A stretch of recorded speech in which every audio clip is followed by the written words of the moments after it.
The podcast you are about to listen to contains potentially explicit content, depending on how horribly depraved you are. Listener discretion is advised. Some bitch.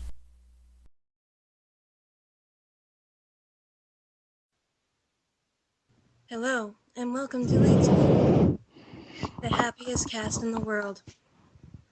Your test subjects for today are Dylan, Kyle, Brandon, Miguel, and Scott. I do hope you enjoy the podcast, and I do hope you don't get yourself killed. Thank you, Gladys. You're welcome. That wasn't creepy. I'm rather perturbed now. Bed, but I liked it.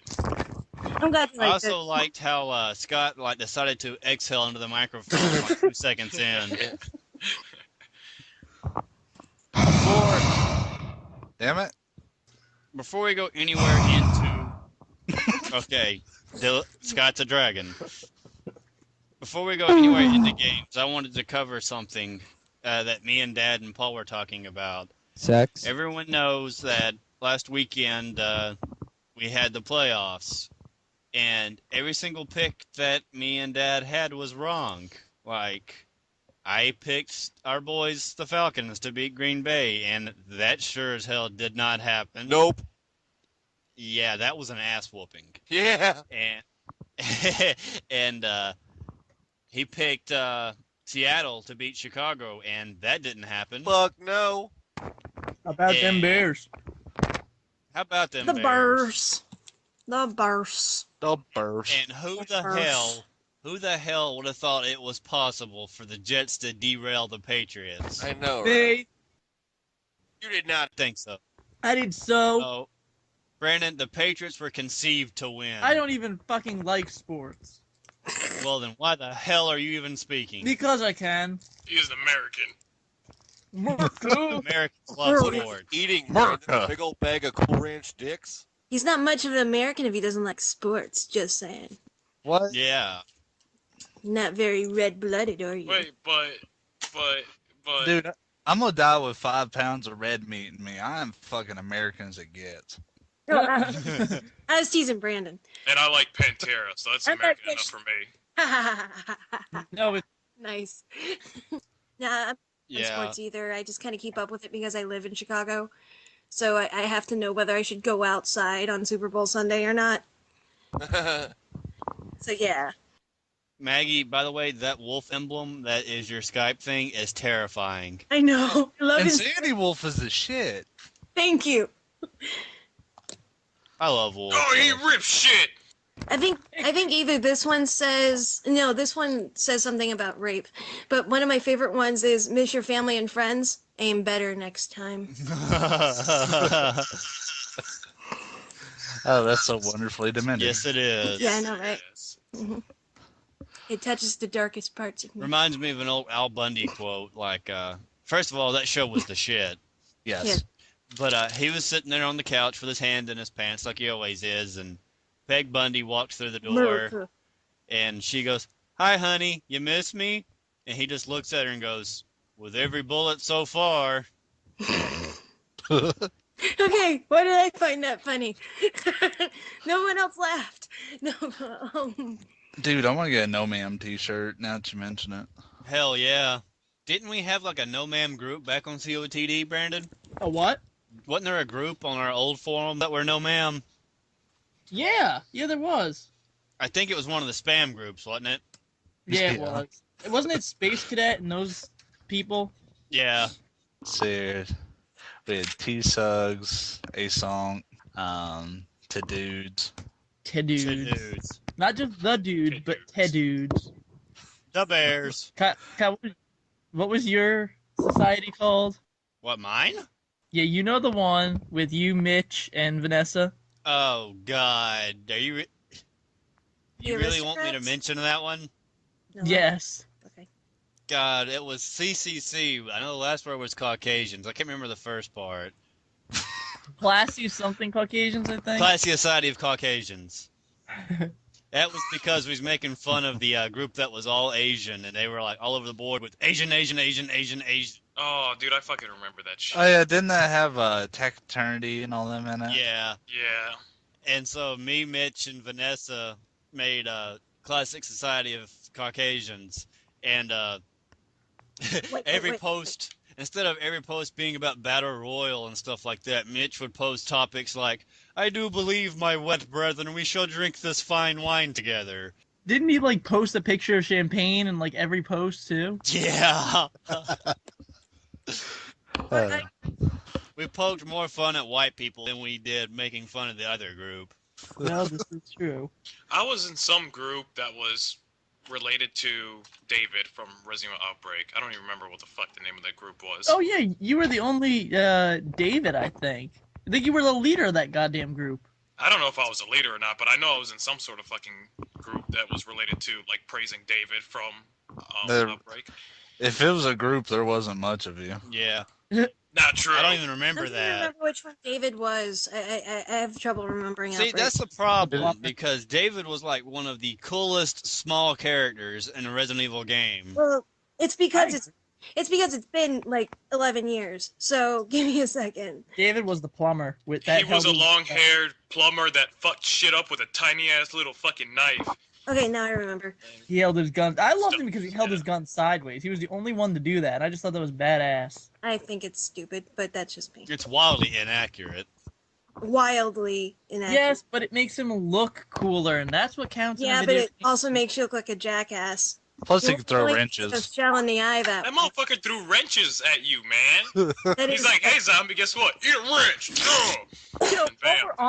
while we're on this subject, you know, I think it's appropriate to bring up something that we had actually talked about not on the podcast, but we had talked about a couple weeks ago. Is apparently, Scott, you might even be able to bring a little bit more insight into this one. That you had heard that Outbreak is getting ported to the arcade. What? Yeah, strictly it's just rumors right now, but a lot of people have been talking that Outbreak File 1 and 2 are going to be ported to the arcade and allow you to use the Xbox Live party system with it. See, whenever I had Outbreak, I had it on the PS1 without any internet access. So it was pretty much just me and my brother taking turns playing characters in Outbreak, which was ghetto. I can't imagine what it was like playing on the internet, but it must have been a lot Yeah. more fun. Yeah, Actually, Outbreak is what inspired me to go buy a network adapter for the old fat PS2 and set that shit up. Yeah. So I started playing online because of that game. Outbreak is what brought most of us together. It's what it's what founded our original message board, City of the Dead. But basically brought us to like basically where we are today. If you think about it, I mean, some of us would have been friends if we hadn't met. Like Kyle, you and Paul and Bobby would have been friends. But I mean, like it's what brought a lot of us together for the most part. Yeah. And I'll say this too, Maggie. I first started playing Outbreak without having high-speed internet, and Oh, dude, I remember Yeah. that. You and Miggins. that was terrible. But then you and Miggins eventually got high-speed internet and started playing with us. The end. Pick Well, up. Sorry. Since we all know Miguel's a David player, what was everyone's favorite character? Alyssa. The schoolgirl. I don't remember. It had a backpack. I think it Yoko? was Yoko. Yoko, Yeah. that's it. My favorite was playing as the USBC or whatever that was. That looked like Hunk. What I type love- was he though? Was he? He was a I Kevin. think he type. was. I think he was Kevin. Yeah. Yeah, Kevin was my favorite basic character, but the one that looked like Hunk was always my favorite to play as. I always swapped a lot between either Kevin or Jim, because I would use Jim's little thing where he'd get down the floor, but I'd use the dodge. Oh yeah, So- yeah. So I don't care what Certain anybody people says, do. Jim actually took a lot of talent to fucking use. Yeah, but I hated him. Yeah, it wasn't easy. I really had to learn to play like that because you always had to watch your virus and make sure it wasn't getting up to 100% because it was so easy to do. Well, I just liked in Outbreak how many freaking characters there were, and Oh, like you yeah. could just put so many different characters together and actually and create your own scenarios. I mean, of course you had the scenarios, all the basic scenarios, but you could put different people together and just make it seem so much more awesome. Yeah. I didn't play with a whole lot of you, but because y'all had moved on by the time I finally got high speed. I played the hell out of it with Ina and Xander. And all I played was with Alyssa. I loved her ability to pot shot. Yeah, and I used to love teaming up with just like random people and shit to do those special endings on a decision. Take fucking time. That was always a challenge. I'll tell you what Find it, Bob. Tell you what I love to do. I love to dick people over on the first level outbreak. As if you rush it and you jump across the little gap on the roof and get down the street level. Damn it! I remember you used to do that to me. Fucking Scott did that to me as Bob. Characters would do that. Fucking crows did that to me. What? I would dick so many noobs over. The crows would pick my face and then I would fall off the ledge. You just inspired so much anger and frustration. Something very... No, and the part that makes you fucking rage the most is that there was no spectators mode. So if you die, you go all the way the fuck to the ending chat lobby, and then you have to wait for everybody else to finish the game and shit, or you just quit completely. Well, as much as people like Brandon that used to know me back then would attest to, I used to play that game while intoxicated, so a lot of crazy moments happened while people played with me. Yeah, like me playing as Bob, carrying Bob throughout the level, and then Scott fucking locked me across the rooftops. Boarded up the fucking door with the nails, and then ran his happy ass away. Like, It was hilarious. Such a That dick would be- move. Yes, but at the same time, I'm one of the only people that was able to take Jaboon and Dizzy on in one game and kick their asses. Oh yeah, that's right. They used to have death matches. I remember that now. Yep. I never did those. Yeah, whenever they fucking, like, as soon as they implanted the friendly fire option, oh my god, dude, it was fucking deathmatch shit everywhere. Hey guys, I just have one thing to say. I found the sexy lipstick, LOLOLs. Oh my god. Well, I don't see, know what we the used hell to, we're talking about. on the forums that I we was used just to gonna go to, smile there at used to be a guy named Anthony, and to get certain character costumes unlocked, you'd have to collect pieces of, like, their inventory, which were strewn all across the stages. They were called SP items. Yeah, the SP items. And one of Alyssa's to get her alternate costume was to get a sexy lipstick, which you could find in the game. Yep. And the forums, Anthony made like 4 or 5 topics saying, guys, I can't find the sexy lipstick. Guys, where's the sexy lipstick at? I can't find the sexy lipstick. So Didn't that costume make her look like a whore? yeah, that's why I Yes. like Yes, it. yeah, dude, she fucking ran around her nightgown with goddamn lipstick on. And, we had Maybe she didn't have time to get dressed. I'm just saying. we had another guy named Justin who was like the forum asshole who just he found Was. some like random pedophile looking dude's picture as he was sitting on the computer looking at the camera, and he drew on paint lipstick on the guy, and he goes, never mind guys, I found the sexy lipstick, LOL. That shit was hilarious. Isn't that guy like in a band now? Who? Justin? Yeah. He's Here- always been in a band. Here's a random pop for Severed. If you like I guess harder metal, check them out. They're actually pretty good. I have a couple of their songs. I actually bought their album. Believe it or not, I know I bought music. And I'm but they- still waiting for the fucking album, guy. Wait, are we talking about REO Speedwagon? No. You were reading the chat box too? Yeah. Get on the road on me. If that's So- the way you want it on me. If you guys don't mind, I'm thinking to steer the good ship ADD and back into Riddling Bay, if you don't mind. I think I recall someone wanting to talk about stuff that they saw in Game Informer. Oh yeah, Paul wanted to talk about Cataclysm. Oh, yeah, I figured we'll talk about that whole WoW Cataclysm thing. Sorry, the pander to We can jump into that later, though. I figure we start out with a little thing I saw in The Bad and the Ugly this month. Again, they casted the movie. Guess who they picked? I already told Kyle. Oh god. And I think Maggie. And the groans of disgust were just resounding. Clench your assholes You know, together right now. Mark fucking Wahlberg Wait, for who? is playing Nathan Drake in the Uncharted movie. Yeah. Yeah. I don't know how familiar you guys are with the Uncharted series. I don't know, because Mark Wahlberg, he's not a terrible actor. I don't like him personally, but I'm not going to say he's a bad actor. But I really think they could have picked someone else for the role. Anyone else. They were talking about Nathan Fillion, if I remember right. Why did Miguel Yeah, just stub his toe? Because he's God just damn realized- it, I'm pissed.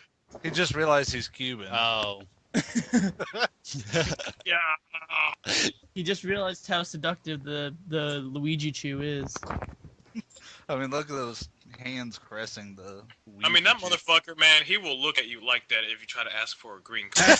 Anyway, back to Uncharted. Oh no, so you better not be asking me about my green card.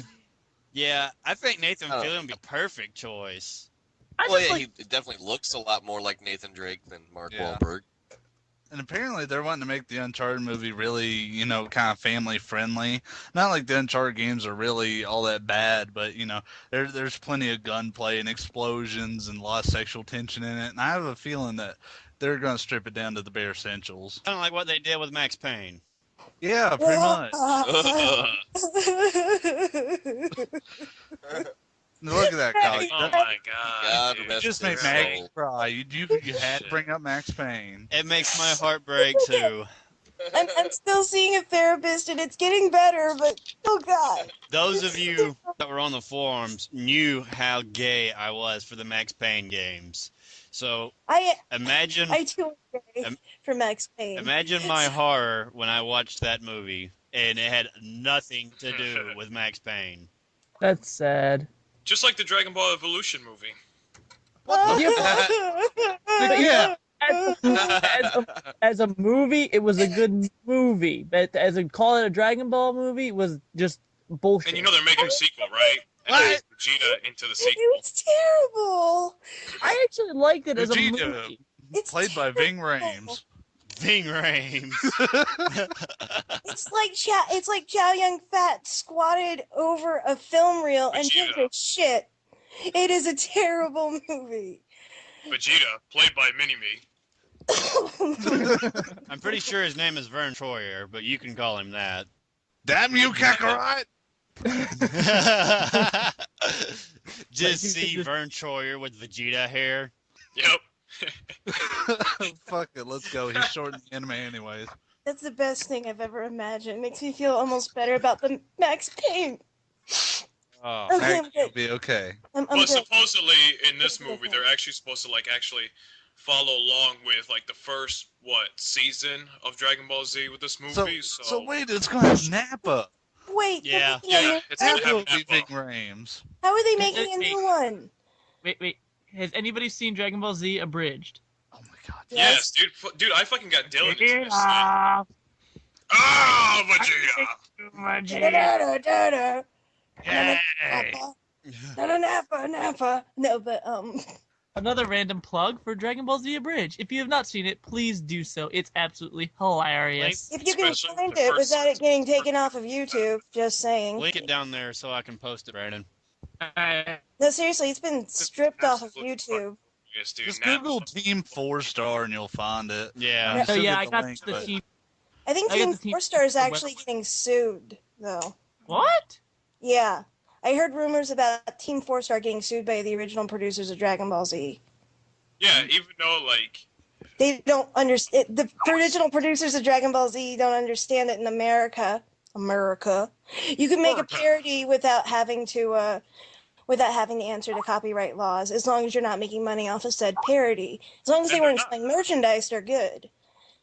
well, they do Well, they sell do. T-shirts. Yeah, they They do do sell sell a Ghost t-shirts? Nappa Oh, t-shirt. they're fucked. Never mind. Yeah. But And it's the Ghost fucking Nappa. and the patty cake fucking champion shirts Hey, as well. I do. I actually own the patty cake shirt. I want one of those. Dude, It's it is awesome. so awesome. People laugh every time, and I feel better about I myself. fucking dude, Nappa is what made the series, man. I mean, the first season was absolutely hilarious. because of- Vegeta, All right. Vegeta. Strolling away from that for a little bit. For the rest of the podcast. Did any of you guys? I know I'm probably the only guy in the podcast right now that enjoyed all of the Jurassic Park movies except for the last one. No, I enjoyed them. I Yeah, enjoyed the first two. They were I liked okay. them when I I was like like Jurassic Park. 7. Okay, maybe I'm fucking wrong as hell then. So You always are. It's actually kind of funny. I was just talking about Jurassic Park in one of my classes the other day. they're making. I was like, our Star Wars, you know. Go on. They're making a new Jurassic Park game. Hmm Yeah, I saw that. Yeah, I saw that. A new edition of Game Informer, and it looks pretty sick. I mean, it's like regular single player action style, but that's one thing a lot of people never really talk about is how strong some of the Jurassic Park games have been in that series. Like, I fucking love that one. Was it Jurassic Park Rampage or whatever the hell it was called, where you're on. It was on the Sega. I think it was on Sega Genesis, right? Right, Yeah. kinda, you could play as freaking Grant or as a Velociraptor. I mean, like, Yeah. how much fucking fun was that? And like, I know me and Kyle were both like just completely retardedly gay for Operation Genesis.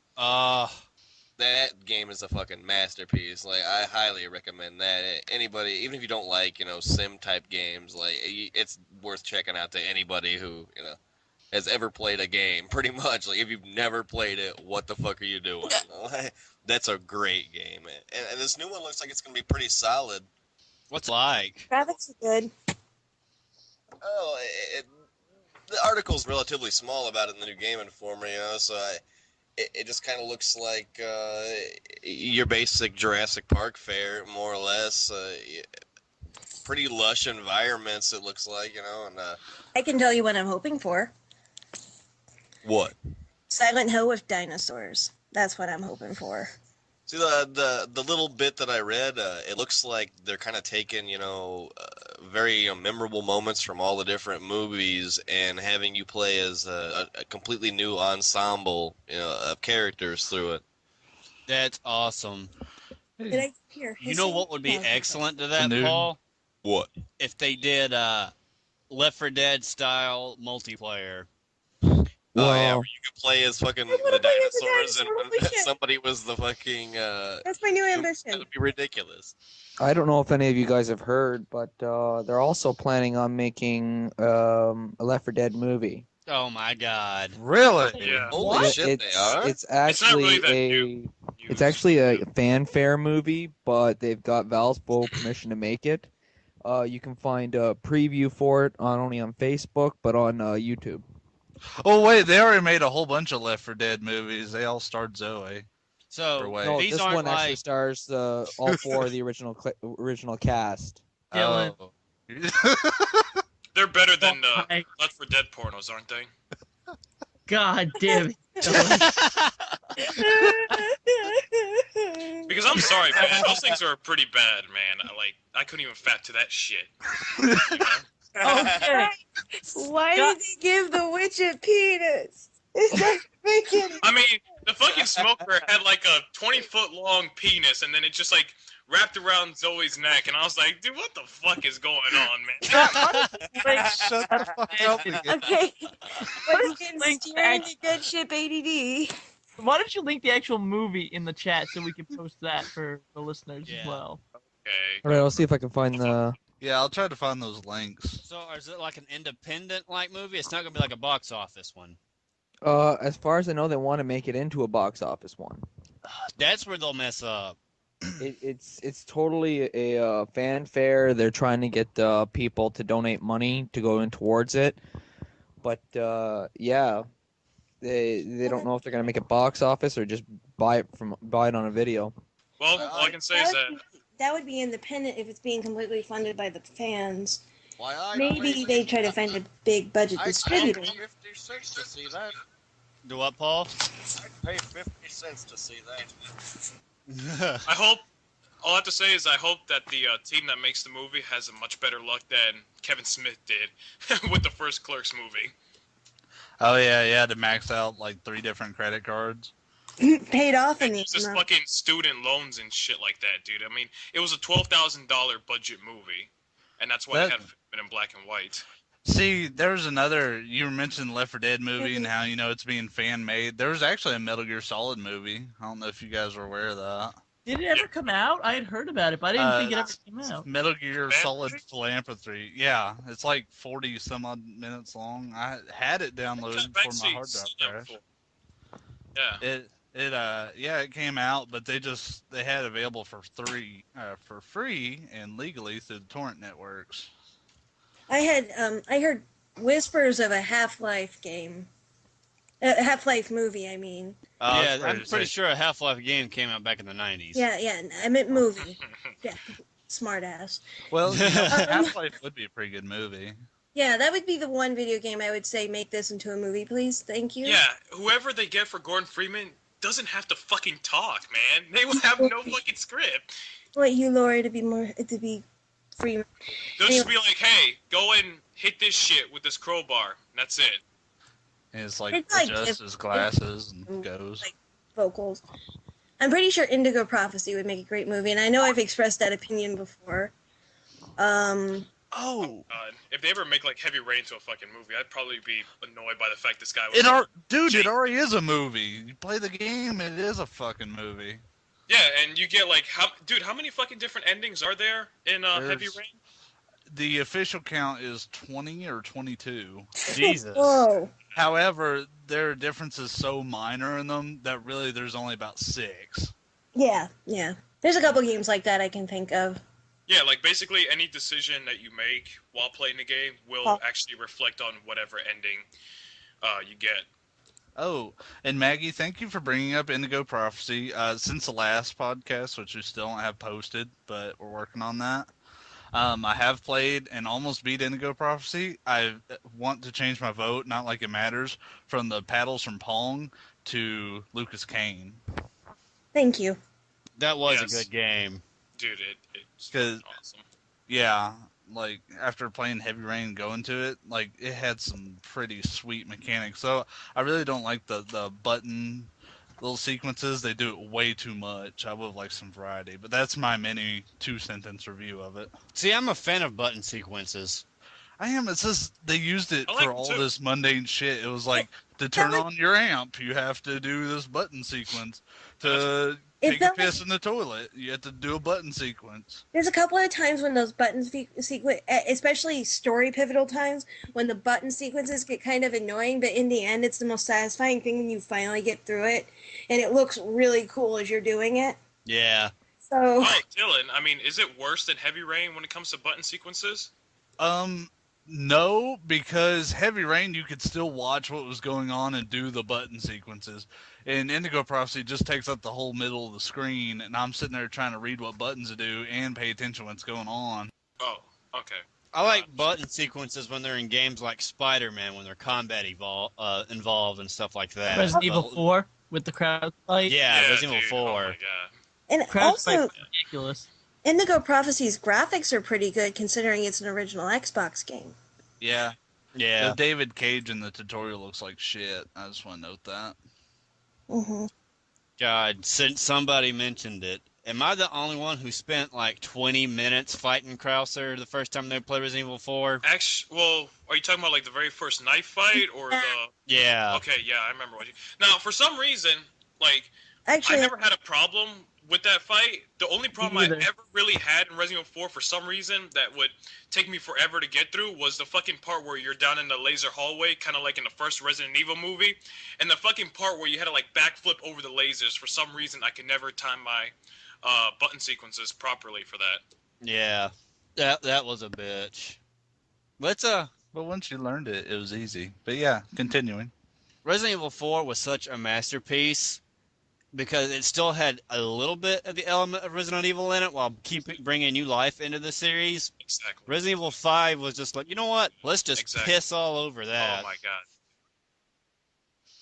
Yeah, dude, it's basically just an action game with the Resident Evil name pasted on it. Yeah, I played about 5 minutes of it. I'm sure you guys can all attest that you guys know I'm a good Resident Evil fan, but I just never had any interest to pick up Resident Evil 5. I've gone to GameStop, and they're doing that. That's understandable, dude. Well, they're doing that whole buy 2 games, used, get another one free, and every time I look, and I'm like, well, I could get Resident Evil really cheap or possibly free. No, just fuck it. Yeah, dude, the only way to make Resident Evil 5 a somewhat good experience is, having a co-op buddy to play through that shit. Well, I don't remember if we talked about it on the podcast or if we talked about it in the party on Xbox, but I know we were talking about how, how that kind of went downhill, how you don't want to fix something unless it's broken, but, it's the same thing getting over and over again gets old. Yeah, and I think what kind of took away from the elements of Resident Evil from Resident Evil 5 was the fact that, this time, now you actually have a co-op buddy, which kind of gets rid of the whole point of a survival horror experience, because, back then when you only played by yourself, that also added on to the horror experience. They got rid of typewriters. They made fucking Chris Redfield into like this bulky ass steroid motherfucker that can actually punch boulders and shit. I was like, what the fuck? I liked Resident Evil 4, but it just didn't feel the same as any of the other Resident Evils. Like, I was a hardcore Outbreak fanatic. I hate to go full circle again, but, I was a hardcore Outbreak fanatic. Oh, and, dude, 5 was worse in terms of them straying away from the Resident Evil feel. Well, I don't feel like they should have... Like, I know that they kind of left it at a point where they've got to kind of end it, but they could do more stories. They could do more of what they did from 2 to 3. I don't know why they decided, you know what? Our whole genre's been zombies.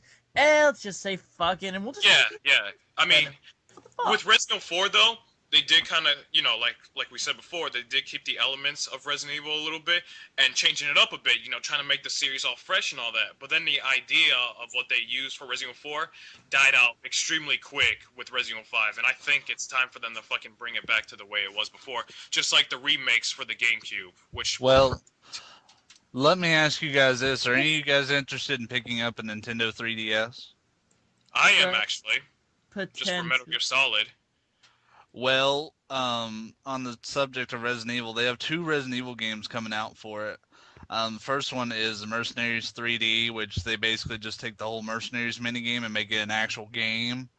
Oh, wow. Yeah, and I think it'll let you strafe and shoot at the same time.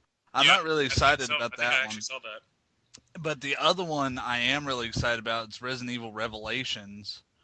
And I forget specifically where in the timeline it takes place, but is Chris and Jill in it, and it plays similar to the older games. There will be zombies, but it's still going to be over the shoulder.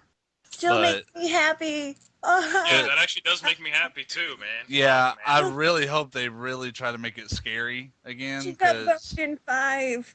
If I'm thinking right, Dylan, I read a little bit about that too. I think it's supposed to be like more information on like the story. They barely shed light on Resident Evil 5. It's supposed to be when Jill and Chris went after Wesker. Yeah, it was around that time, and that story is told a little bit in the Lost in Nightmares DLC for RE5, which actually was a really good DLC. DLC. I have to. Because they brought back some of the fucking survival horror elements in that DLC, and they even brought back zombies, even though they were like nothing at all. But yeah, see. I have to say about the Resident Evil games, I prefer the over-the-shoulder to the third-person view that you got in Resident Evil 1, 2, and 3. Mostly because the camera angles in the previous Resident Evil games made playing incredibly difficult, especially if you were playing it on PC. I thought it added to the scare factor. I thought it made it 10 times scarier to play with Only because you couldn't control your character. And plus, it made it kind of feel like a movie, because, you had all these camera shots, and they'd be fixed, but they kind of follow the characters. They walk down a hallway or something. Yeah. And then that was really cool. You have to change the way you're controlling the character in order to move through a hallway. I mean, it really just annoyed the hell out of me more than added to the experience. And that was just my one pet peeve with the Resident Evil series. Did any of you guys play the Wii game? I think it was called Resident Evil Chronicles or something. Umbrella Chronicles, yeah, the rail shooter. Now, I actually thought that was a pretty fun game, but as you were saying, Brandon. It was fun, but I mean, I really didn't care for it that much. Like when I saw that it was coming out on the Wii and I saw it was a rail shooter, I was thinking like, oh, this is gonna be great. Like, it'll be like a new Resident Evil, but it'll be like co-op, and like, I just kind of was let down by that. I just think that Capcom's kind of like, after they're getting complacent. Too many hits in a row. I didn't. I just want to say that. I want to say that, like, after 4 came out, that it almost feels like Capcom kind of dropped the ball with Resident Evil. I'm not gonna lie. It actually did, but I actually did like Umbrella Chronicles because it was actually canon to the storyline. They tied up some loose ends, especially to what happened to Lisa after the Resident Evil 1 remake. With the whole chandeliers falling on top of her, and then Wesker running for his fucking life outside the mansion as it was about to get ready to explode. It's always a chandelier. Go on. I'm Yeah, sorry. it's always a fucking chandelier, right? And When will and it was people pretty say- awesome too because it also showed more in depth in Wesker's storyline because they actually I showed knew him. you were gonna bring that up. Yeah, I mean, come on, think about it, dude. Everybody wants to know exactly what the fuck happened to Wesker between the events of the time or the bomb about to go off and when he ran out, especially when the events led up to Code Veronica. Yeah, I knew you'd really be interested about Wesker because Wesker's your homeboy. That's my motherfucking homeboy, man. I was like, fuck all that shit when he died in the end of 5. Spoiler! Technically, he didn't, so it's not a spoiler. Oh, I just wanted to yell spoiler. So, yeah, man, I was like, you know what? Fuck all that shit. I hope he comes back in the next fucking Resident Evil game. Before we get off of Resident Evil, which we really need to do because we've been harping on it for like almost the entire podcast, before I hand it off to Paul, I just wanted to say that I'm one of those Resident Evil fans that believed that Wesker should have stayed dead in Resident Evil 1. Ooh. Maybe, possibly. Maybe I wouldn't be as butt gay about Wesker if he did die in the end of fucking 1 like a pussy by goddamn Tyrant. Complete global saturation. Oh my god, that was perfect. All right, Paul, there was something else you wanted to bring up? Oh yeah, just another thing I noticed here, glanced through the Game Informer earlier, was they have a little article about the top 10 video game villains. It's kind of want to break down their top 3, you know, some of the other little notable candidates in the 10. But, I mean, they're starting with number 3, they've got the Origami Killer from Heavy Rain. I mean, number 3, you know, greatest of all time. I disagree with that, and I loved Heavy Rain. Last year. That's what they're reporting is last year. Is it? Jason! Oh, okay. Okay, that's what it is. Yeah, it is of last year. Never mind. But regardless, they also have, you know, number 2 is Edgar Ross from Red Dead Redemption, and I mean, I really liked Edgar Ross. You know, I thought he was a great villain and everything, but greatest of even this year, I don't. Motherfucker killed you at the end, spoiler. So Yeah. Yeah. he betrayed you at the end of that game. Yeah. I thought that he was a pretty good villain, personally. fucking- Even though you Don't get me wrong, really solid and really, game, but really solid and really captivating character, you know. And definitely whenever the spoiler happens with the spoilers all entering your spoiler and all that spoiler spilling all over the place. and you, hated and him, your though. spoiler Just- fighting your spoiled by but go on. I'm pretty sure those who And- haven't played Red Dead Redemption now think that you get raped at Basically the you end. do. Yeah, they're not wrong. Well, they're number 1. I agree, was Yeah. definitely a great villain, but at the same time, I don't really know if he's number 1 worthy. The elusive man from Mass Effect 2. Well, who do you think is number 1 worthy? See, Who else was on there, Paul? Yeah, I know. I kind of like the elusive man. Is the thing. yeah, because he's so ambiguous. You don't really know, like, you know what his motives are, but you don't know, you know, is he good? It's is because he bad? What is he willing to do? I don't really to think he make was that things much happen? of a bad guy. The way the really. writers wrote the game is it's kind of half assuming that you read Yeah. the books and half assuming that you played all of the missions possible in Mass Effect 1. Because if you played, especially if you were a sole survivor in Mass Effect 1, and that's whenever your entire unit dies in the coups because of a Thresher Maul attack, Cerberus put that Thresher Maul there to attack your unit to see how humans adapted to combat situations, to see if humans were able to deal with a Thresher Maul. Yeah. So, Cerberus is bad, and the Elusive Man is really bad. And so that's one thing that they're kind of assuming, especially if you read Ascension and Redemption, those books. So, but I have to agree. I think Elusive Man's a good villain because of his ambiguity. If Yeah. you don't know where you stand with somebody, I get more uneasy when I don't know where I stand with somebody, rather than if I know they don't like me. So Also on the list here, there's just a few other little notable ones. Like one that I thought should definitely have been higher on the list, in my personal list would have probably been maybe like, I don't know, number 3 or number 2 is the spider from Limbo. I mean, there's been a lot of, been a whole lot of games where you fight, a big ass spider, but that game took fighting a big ass spider to a whole nother level. And one that I know Brandon just got done playing, Scott Pilgrim versus the World, so he might agree with this one, is Hell yeah. Gideon. God, Super Gideon was a fucking asshole. He should have been a little bit higher. Yeah, and he's number 10 on their list. What? Well, yeah, that's true. Deathwing's number 9. We were talking about World of Warcraft earlier. We kind of mentioned it offhand. I have a friend who frequents World of Warcraft.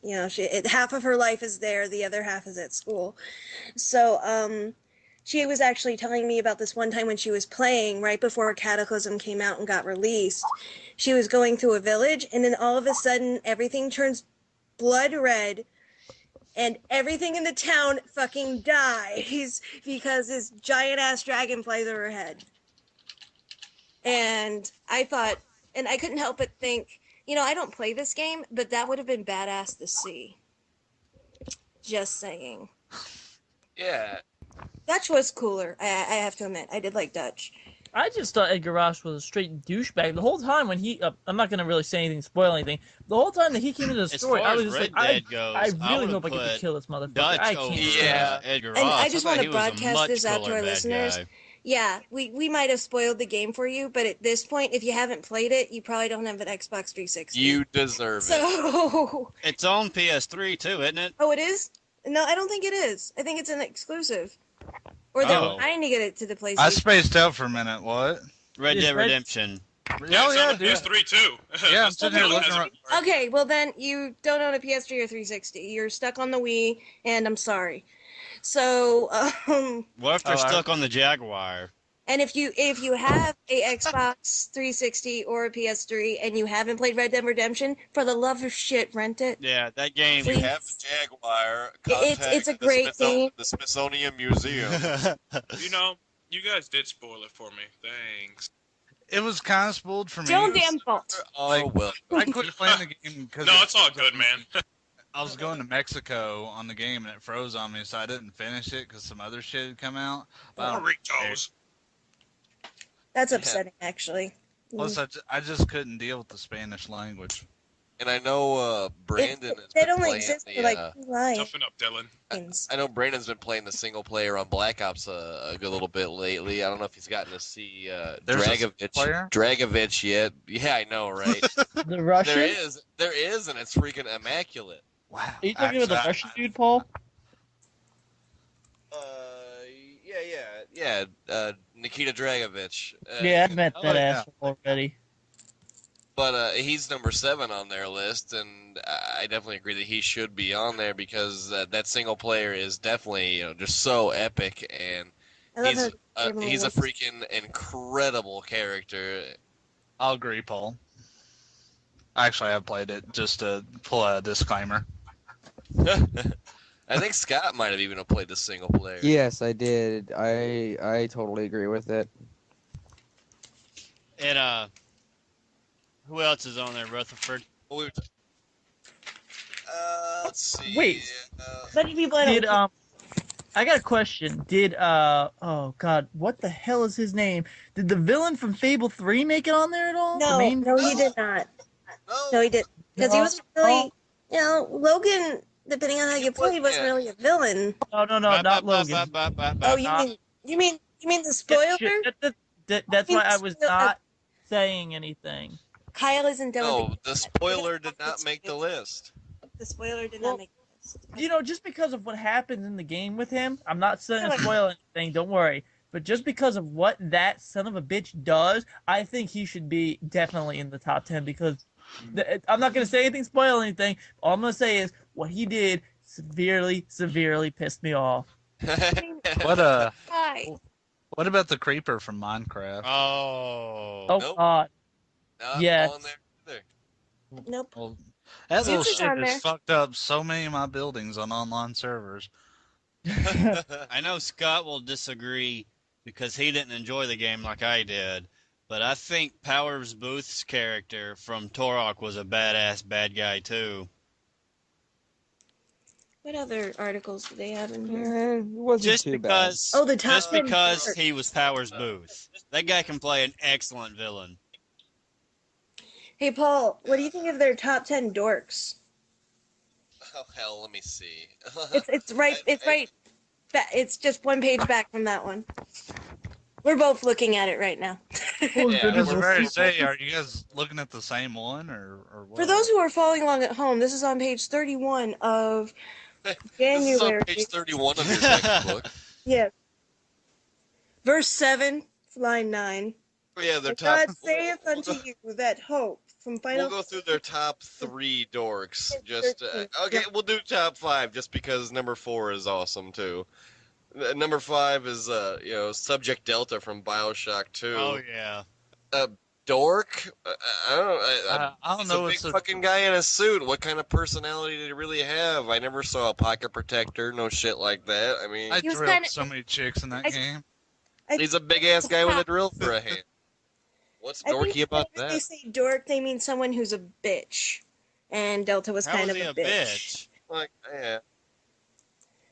He was, well, the The reason lesser they of the give in models. here, the reason that they give in here is, if you're Subject Delta, instead of effortlessly slaughtering hordes of splicers, like every other Big Daddy in Rapture should, Delta is easily overcome by the most half-hearted assaults for the most of the game. No wonder the big sister wants to kill him. Delta's a disgrace to the family. I That's don't, the reason Yeah. they give. I don't think they should hold it against Delta if they suck at playing Bioshock. Yeah, Yeah, seriously. really. Lol. Number 4 was the one I thought that was awesome. Was Salem and Rios from I Army of completely- 2. For the record. Yeah, Oh completely. yeah, they are dorky. Now, are you talking Army of 2 or Army of 2 the 40th day? Because The they're 40th almost like day. okay. Because I did not like the 40th day. I fucking hated the 40th day. There was no bromance Yeah, I don't know why, but like the 40th day had like such sluggish ass fucking controls, man, compared to the first one as well. and zero story. I couldn't tell you what happens in that game, and I beat it. What about who's number 3, Paul? Hope. It was Hope from Final Fantasy 13. Oh, I fucking hated him. Yeah, he was a big little bitch. Out of all, That's funny. When I saw the picture, I thought he was a lesbian. yeah, okay.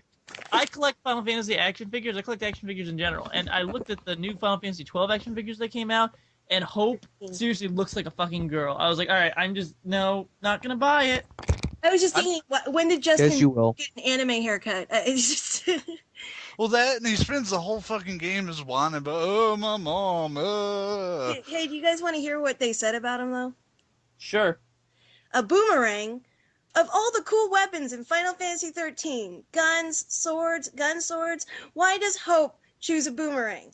Because he's an idiot. That's why. You can't expect much more from a twerp whose only form of self-expression is crying and whining. To that, I digress. Why the hell are they using him for melee attacks anyways? He sucks. Get him to use Yeah, that's magic. true. Yeah. The number 1 kind of pisses me off, but I guess it's because she has a history. Well, we were Wait. gonna build up What's to number her. 2? Yeah, but I just wanted to say that. I don't know Alpha Protocols, so I didn't really Well, care. there we go then. Yeah, Michael Thornton. I've never really played Alpha Protocol either. I don't know if Neither have I. anybody in there. Has Yeah. anybody played Alpha Protocol?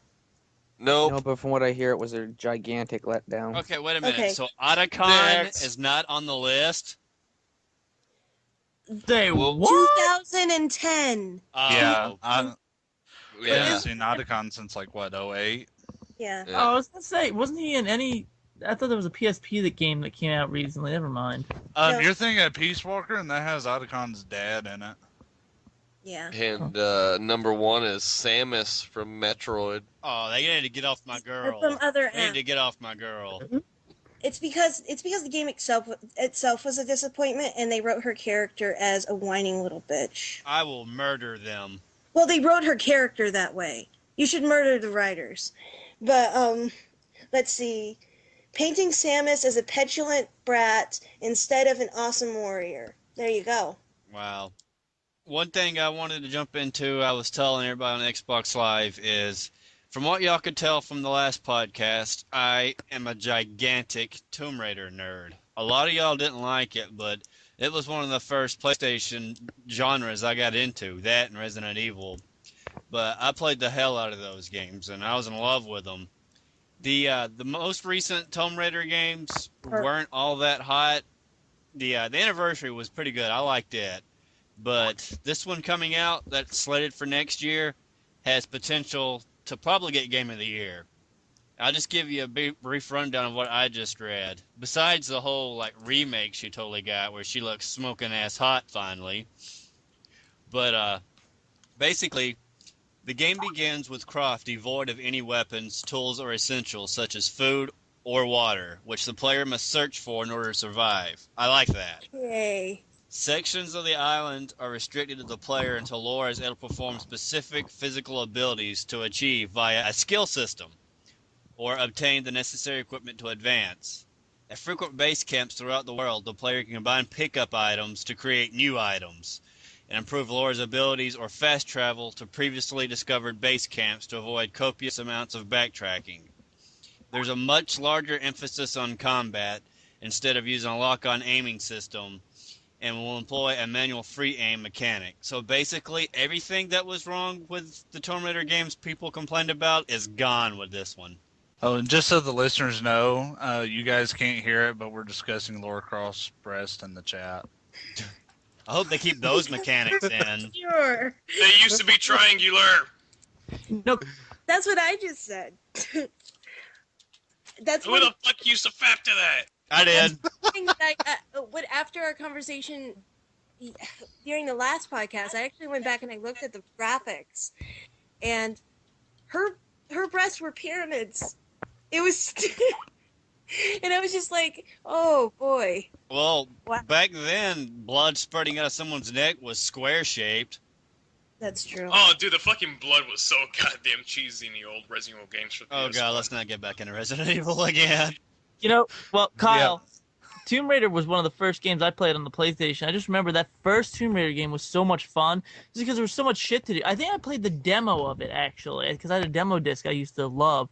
But because this was when I was really, really young. I remember there was two things I always used to love to do, and that was the first thing was run around the training area and try to beat the time on that one, like the obstacle course or whatever. Oh yeah. And then the other thing was I tried to. The butler was just creepy as shit back then. Yeah. I used to try to lock him in the ice freezer or just kill him some way or another. He really used to scare the shit out of me. Yeah, exactly. I thought I was the only one. No. That Yeah. old bastard scared the fuck out of me.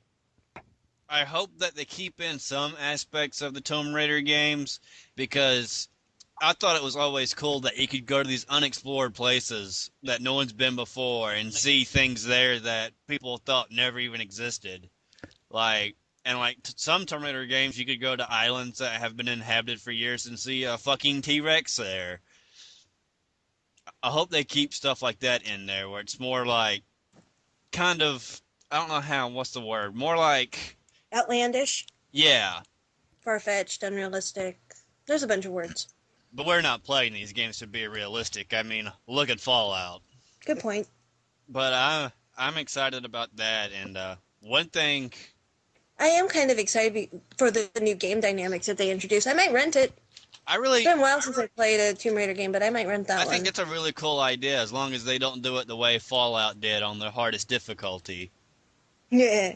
Now, Maggie and Paul, I got a question for you about the new Game Informer, because it's something that somebody told me about. I hear they showed a lot of pretty new images of Elder Scrolls Skyrim. It made my eyes orgasm.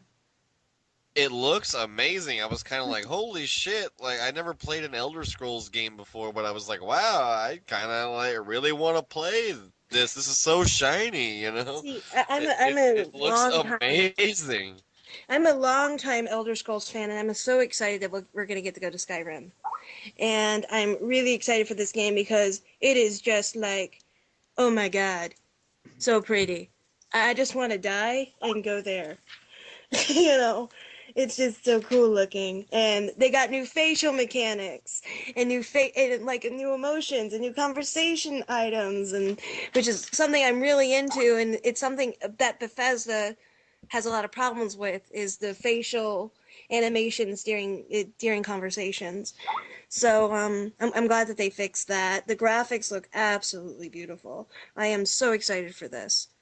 But it's gonna be one of those things. It sounds like it's gonna come out around the same time as Mass Effect 3, and so I have a decision to make. Well, I know what my decision is going to be. It's definitely going to be Skyrim because as much as I like Mass Effect, I have been playing Elder Scrolls for years, and I refuse to miss one. hmm I'm probably gonna go with Mass Effect 3, to be perfectly honest. Like I Yeah, said, also, in the previous podcast, I am a complete whore for BioWare. So Speaking of Mass Effect 3, yeah. Paul Redfern, why don't you talk What? about World of Warcraft? Mass, Eff- Mass Effect 3, but no, now I forgot what I was going to say, you asshole. Why would you Conversation. know? I tried to bring it back, but Anyway. you guys went right on back to talking about some other shit. Anyway, well, I was going to talk about, Cataclysm earlier.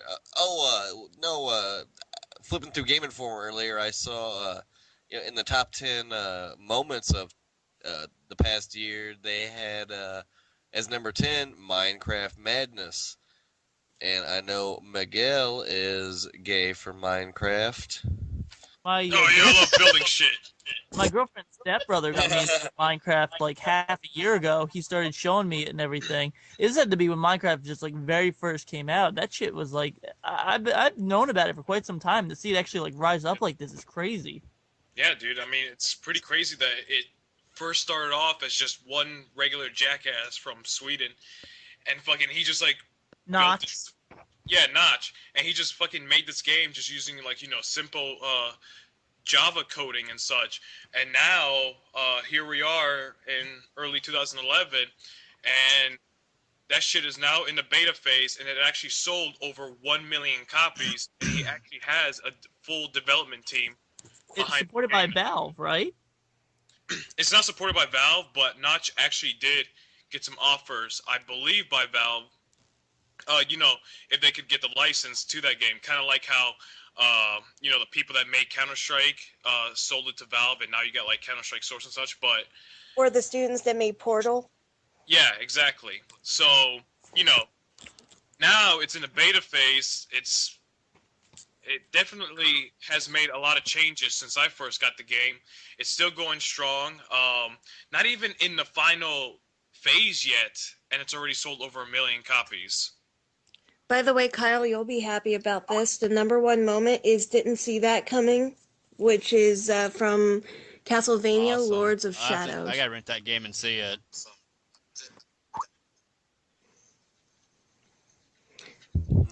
Earlier we were talking about the Deathwing from the new Cataclysm expansion that came out for World of Warcraft.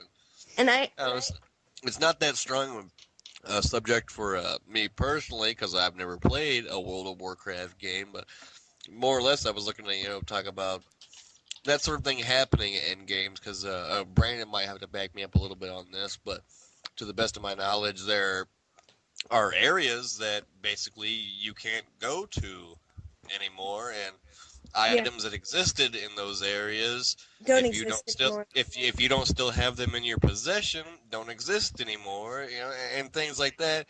And even though I've never played a World of Warcraft game, just whenever I heard that, I was kind of like, I don't know, that just sounds like that would fucking bother me, kind of. I think the thing is that most of it, from what I've gathered from my friends who do play World of Warcraft, they can clock over, I think, about 300 hours in a month on World of Warcraft. So playing that game that much, I think that world change would be welcomed, and that's basically what it is. It's a world change. It's a world changer. So it was an excuse for the developers got bored, so they used it as an excuse to change things around, I think. So and actually, I was talking to my friend who was super excited about it, and she pretty much gave me the entire backstory I'm not going to get into it, but Deathwing is a, I'm probably going to piss off a World of Warcraft fanboy. You just watch by saying this, but Deathwing is a giant dragon of destiny who was from another 4 giant dragon of destinies who got trapped underneath the earth because he was drunk with his own power, so they all trapped him underneath the earth. He got away after a lot of metal upgrades. And he broke out of the earth, which caused this massive cataclysm. A name title. Which caused this massive cataclysm, world-changing thing to happen. So, there you go. That's pretty much the entire backstory of Cataclysm itself. So, If I can just comment, Blizzard makes some really good CG intros to their games. I like that they've done one for each expansion. Me and Brandon and Austin played Warcraft a lot, but I'd like to see what the new expansion looks like. What's your take on it, Brandon? Well, what I was going to say was it's interesting you bring this up, Paul, because, I've played a good number of MMOs. I've played World of Warcraft, Final Fantasy XI. I've played Lord of the Rings Online. I haven't played Aeon, I think the other one is. But, it's interesting how the MMOs try to, how they've been going for so many years and they try to revive their community by basically redoing the whole entire game. They're like, oh, well, here's this game, and, it's been selling good, but we don't feel like making a new game, so we're just going to redo the whole system. And, I don't know how well Cataclysm is working for WoW. Just to springboard, Final Fantasy, like, I experienced a big revamp in Final Fantasy. They were doing, right when I quit the game, they had, the level cap for the longest time used to be 75, and then right when I quit the game, the level cap went up to 90, and then, the game basically broke. How it worked in Final Fantasy was you had a main job and a sub job, and all your sub job abilities went to your main job. And so, Scott, I'm sure you can, support me here. Just imagine a Paladin Red Mage being able to refresh themselves. The game, Paladin Red Mage being able to refresh themselves would be completely unstoppable and wouldn't even need a party. Exactly. The game fucking broke, but you know why it did? Because they were losing people, and they needed to do something drastic to get people to come back. I don't know how WoW's doing. I would like to think that WoW is probably the strongest MMO out there right now. it is right now, yeah. So, WoW and Guild Wars are doing really well. yeah, so, I mean, I don't know. I think that, I think it might be a decision of theirs to, revamp the community, get more members and stuff. But, I don't know. We'll have to see how it does. I mean, I know a couple people, my friend Chris, and then a guy we know, Ben. They're big WoW fans, and I've only heard positive things from them. I personally couldn't get into WoW that much, but we'll see if Blizzard can pull it off with this one. It's actually kind of interesting because if you talk to somebody who's really in the WoW, you discover that it's got this whole culture behind it. And it's, they've got their own mannerisms and the way they talk and sort of things. And they tell jokes that other people will get, and, you'll be sitting there going, the fuck's a worgen? So, yeah, but it's kind of interesting too. It's just something I was never able to get into, mostly because I don't want to shell out $15 a month. I love that we can I'm hear happy our with Xbox keyboards typing. It sounds like Matt Hardy's entrance music from WWE. Typey. Oh, yeah. I can slap a tornado. Keep on a typerton, whoever the By fuck the way, it is. Brandon, I broke down and I got a gameplay account and I'm renting SmackDown vs. Raw 2011. This brings me to a very interesting point. Paul, did you have anything else you want to say before I springboard into something? No. I would like to just bring up again. I brought this up a couple podcasts ago. I'd like to bring it up again now that I've had a chance to really play the game. For those of you that love wrestling games, or even for those of you that just looking for a casual game to play just for shits and giggles, please do yourself a favor and please rent SmackDown vs. Raw 2011. The shit that you can, the wrestlers you can download and play with is just crazy. Like I was telling Kyle earlier, last year we did a Marvel character battle royale because there's this one guy on there who makes perfect Marvel superhero characters. It was, I think I brought this up last time, but I was Gambit, Austin was Venom, and Kyle was Punisher. And I went and looked at those guys wrestlers this year, and he's got like spot on Deadpool and Carnage and Venom and fucking SpongeBob, Patrick, and Squidward. Like the Wow. shit. He did SpongeBob? Yeah, you can download. He's actually square and everything. He's got his little fry cook hat on and everything. It's Seriously. hilarious. What the fuck? It's That's funny. I'm telling I'm you. gonna spend the entirety of the time I have rented that. I have renting that game creating characters. Well, yeah, that's the thing. I was saying to Kyle before, you know, I wasn't I've been playing like crazy, and it's just been like me creating characters. I haven't really been looking at the achievements or anything. Just today, I was looking at it for shits and giggles. But you know, I have this one good guy faction, and I have a bad guy faction, and I've just recreated them for my SmackDown 10 game, and you know, it's just fun creating people and just playing around with the edit features. I also just got into the story creator mode. I was telling Kyle, there's all these cool things you can do in this one where like you can actually put your created guys into the story mode. You can use 15 of them as many times as you want, which is a big improvement over last year where you could only use like 15 total in 15 total instances. That's it. But this one you can use 15 characters as many times as you want.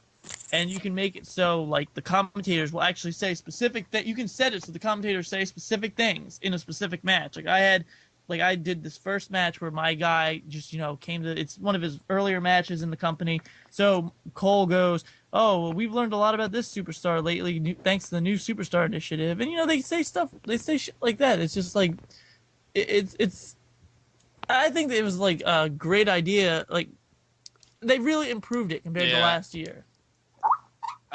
Is JBL on there, or is he gone before they made it? Sorry, I got slightly distracted for a minute. No, JBL isn't on there, but his whole entrance is, his moveset is. Like I said to you, Kyle, one of the strangest things that they did is that after Rob Van Dam got signed to TNA and became a big name, they released the game with him as a That's legend, stupid. which makes no goddamn sense. As a what? A legend, like one of the. I think they have That's different. weird. Yeah, like and another really awesome legend that they put in, which Kyle liked, and I personally loved to see, was they put in Ricky the Dragon Steamboat, who was well over deserved for a game. I have a question. Yeah. Is there a wrestling game where I can play Andre the Giant? There was a one last generation for I think it was called Legends of Wrestling. Legends of Wrestling. Okay. There's actually one coming out Yeah. right in I think it's this year that you can do that. Now, What if I about, can, do that, can I? I think I might have already asked this, but it's completely possible to make an Andy Kaufman character in SmackDown versus Raw, right? Yeah. Yay! You could probably go and just download both of Yeah. those. Like the day you bought it, I guarantee you somebody's already made both of those. Yeah, I'm pretty like you could literally make anybody in the goddamn game you want to make. It's Can I pretty make crazy. Andrew Shepard? If you can literally make anybody you want to make. I'm not even kidding. The shit that how in detailed you can go in this, and like if you're missing something, you can just use the design pattern to just like create designs. I mean, I downloaded the NES Mario, exactly the 8-bit Mario, exactly how he looks. I have him as like a design in my game, so I use him as a crowd sign. So when my guy comes to the ring, you can actually see like the 8-bit Mario as a crowd sign in the background. Dude, that's cool. Yeah, I know. remember- There's a lot of cool shit to do. I was just gonna say, back on the older SmackDowns, like especially with the fourth one, I don't remember what it was called, but I would go on the GameFAQs and actually look at what a lot of people post as character sets, and it would have detailed instructions on how to make all these characters. I'm really glad to see that they basically took that social feature, which is one of the things I liked, even though you had to go outside of the game to do it, and actually implement it. Yeah, right it in was the a game. pain to have to go and look up all the details and write them down and then go to your PlayStation and make sure you put them in right and all that. I remember those days. Well, And yeah. you know, as much as a pain as that was, I still thought that was pretty, like, it felt worthwhile because you took the time to just, you know, copy it down and just put it, like, as detailed as you could get the instructions, and then you had this awesome, perfect guy that you basically took the time to make because you had to follow it in step by step to get it as perfect as it was. And I just thought it was well rewarding, and it added to a lot of the playtime. If are you is there anything else you want to talk about, Brandon, before we go to the retro game?